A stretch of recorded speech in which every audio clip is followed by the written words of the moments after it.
Hello বন্ধুরা, শুভ দুপুর। আজখন শুরু করলাম আশেপাশে কাজ সারার পর। দেখতেই পাচ্ছ একটা প্রজাপতি দিয়ে। তারপরে দেখতে পাচ্ছ ষষ্ঠী পুজো হচ্ছে।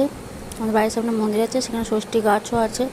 সেখানে দেখো কত ভিড় হচ্ছে। শয়ে শয়ে সব বউয়েরা, মায়েরা সবাই তার ছেলে মেয়ের মঙ্গলের জন্য ষষ্ঠী পুজো দিতে এসছে। দেখো আস্তে আস্তে ভিড় হচ্ছে। আর প্রচুর রোদ থাকার জন্য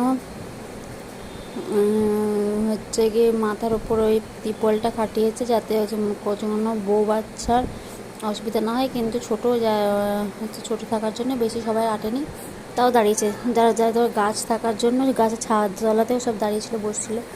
দেখতেই পাচ্ছ তোমরা, এটা একটা হচ্ছে পাড়ার একটা বউ দি। তোমরা কে কোথা থেকে দেখছো ভিডিওটা অবশ্যই জানিও। আর হচ্ছে ভালো লাগলে অবশ্যই সাবস্ক্রাইব, শেয়ার আর লাইক দিও, কমেন্টও করো। আর তোমরা কীভাবে পুজোটা করলে ষষ্ঠী পুজো, সেটাও অবশ্যই বলিও।